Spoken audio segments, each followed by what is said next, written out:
Grégory Joron, quand on découvre un couac et le mot est faible comme celui-là, on prend un petit peu de recul et puis on se dit, il y a l'énergie, il y a la santé, il y a l'éducation, il y a la sécurité. En fait, dans quel domaine la France n'est pas en situation de déliquescence? Après, enfin, là, je rappelle quand même qu'on était sur de la police administrative quand même aussi. Le Les moyens, barbecue. le Sur, barbecue, vous avez dit? sur les barbecues, on n'est Ouais, pas en sur les barbecues, déliquescence. ouais. Bah si, justement. Si, en plus, Non, on mais, est attaqué Débat aussi absurde, sur les peut-être. barbecues. Non, mais, oui, mais, sur les débats absurdes, là, vous avez raison. je rappelle quand même qu'on était sur une police administrative. Oui, non, mais je suis pas en train de mettre en cause la police. Non, non, mais Je suis en train je le prends pas comme ça de non plus. montrer que les piliers de Et, notre État sont en train de s'effriter. Je pense, enfin, je rejoins ce qu'a dit Alexandre Devecchio sur en effet l'état de droit qui s'est transformé surtout en des moyens de défense et qui sont démesurés aujourd'hui au niveau des libertés individuelles. C'est d'ailleurs ce qui fait l'inflation souvent législative et à chaque fois que la loi est changée, c'est souvent pour renforcer les droits d'ailleurs à la défense et ça va très peu dans le sens des victimes et des moyens d'enquête qu'on peut donner aux policiers. Après, la déliquescence en effet des piliers régaliens, qu'ils soient de la justice ou de la police, je parlais de ce que je parle de ce que je connais Bien à sûr. peu près humblement. Je veux dire, c'est un enchaînement déjà il faut le dire, de politiques qui ont été mortifères, qu'elles soient budgétaires ou finalement d'orientation, particulièrement, je le dis, en termes de politique pénale. C'est une réalité. On a pris un chemin sur la politique pénale depuis 20 ans qui est terrible. Et aujourd'hui, d'ailleurs, à tel point qu'on n'a pas une sanction pénale qui ressemble à quelque chose, puisqu'elle ne punissent plus, elle ne répare plus la société. Et en plus, on ne réinsère pas nos délinquants.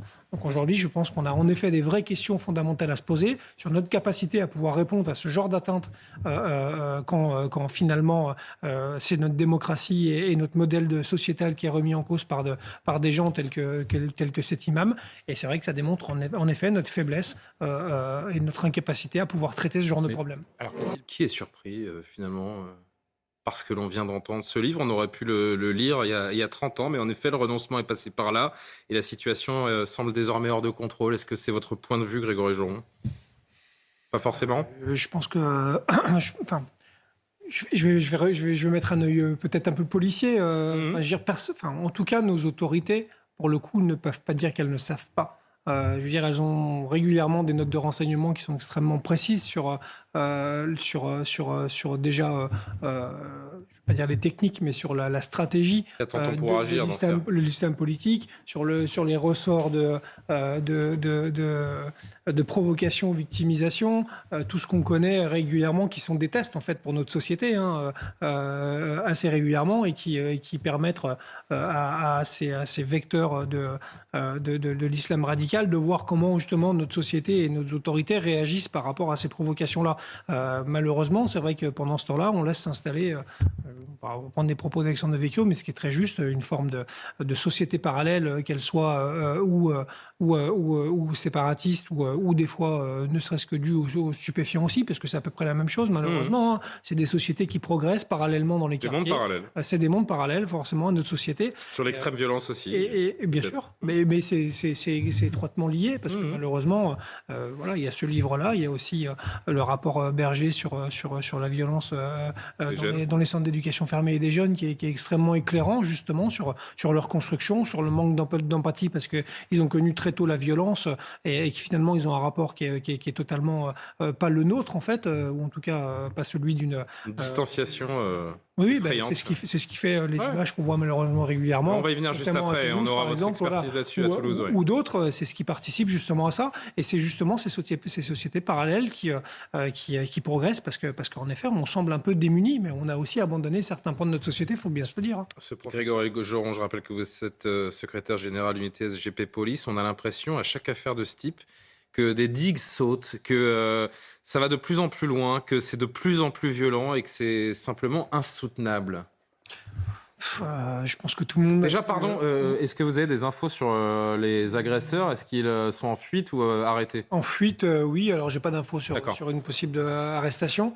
C'était des caméras, d'ailleurs, c'était une vidéosurveillance de la ville, gérée par la police municipale toulousaine. Il n'y a d'ailleurs pas eu, je crois, de policiers nationaux en primo-intervenant, pour le coup, sur cette agression-là. Après, Toulouse, malheureusement, fait partie des villes où le soir, particulièrement, c'est de plus en plus compliqué, en effet, avec énormément de vols-violences de vol à l'arraché, souvent justement sur le même mode opératoire, même si là le début de l'histoire semble être une remarque de la victime à l'endroit du scooter qui roulait à contresens.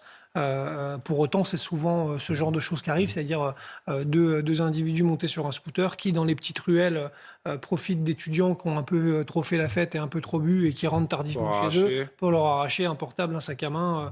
D'ailleurs, le sac de cette jeune femme qui tente de s'interposer est parti avec le scooter. Voilà. Et en même temps, en général, il ne s'arrête pas pour rien. Et malheureusement, c'est le mode opératoire. Ce qui est difficile, c'est que là, pour le coup, on le voit cette fois-ci. D'habitude, on ne le voit pas. Et c'est pour autant tout aussi violent, puisque c'est souvent des coups tout de suite. C'est vrai que l'existence même de cette vidéo, on peut se demander si elle est souhaitable. Mais au moins, c'est du réel, c'est du concret. Il n'est plus question de sentiment, là. Oui, mais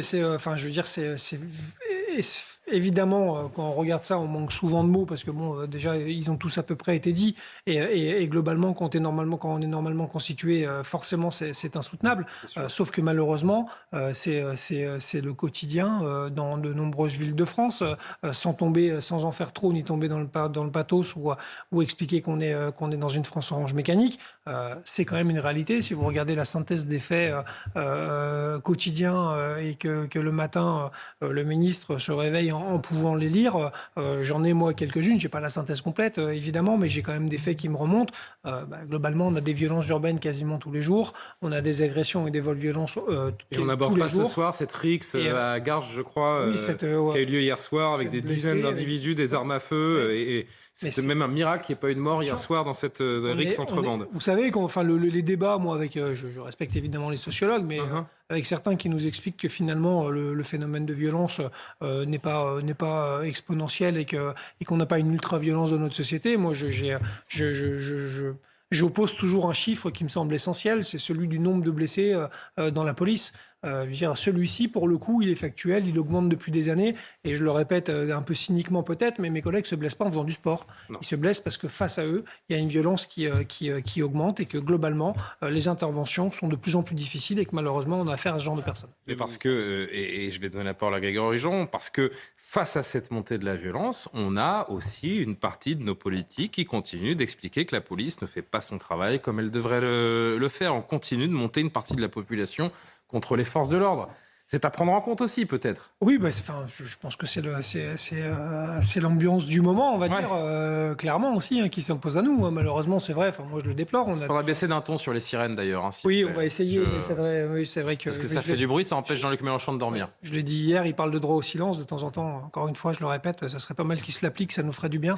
Mais oui, on a malheureusement, mais c'est aussi une stratégie. Au bout d'un moment, le problème, c'est qu'on réagit parce que forcément, on ne doit pas laisser le champ à ce genre de propos. Mais je veux dire, aujourd'hui, c'est quasiment des éléments de langage qui déroulent tous les jours. D'ailleurs, il y avait le tweet de Jean-Luc Mélenchon hier. En même temps, il y avait celui de David Guiraud sur mon collègue qui a tiré à Tourcoing sur une mise en danger suite à un refus d'obtempérer qui était à peu près du même tonneau et qui était insupportable à lire pour nous, en tout cas, policiers. Donc, en effet, on a une difficulté parce qu'on a toute une partie de politique qui s'amuse justement globalement à expliquer que la police ne fait pas son travail, alors qu'aujourd'hui, malheureusement, on voit bien qu'elle est au four, au moulin sur tous les sujets de sécurité, qu'ils soient du quotidien, du terrorisme, etc. Donc oui, ça pose des vraies questions et ça nous aide.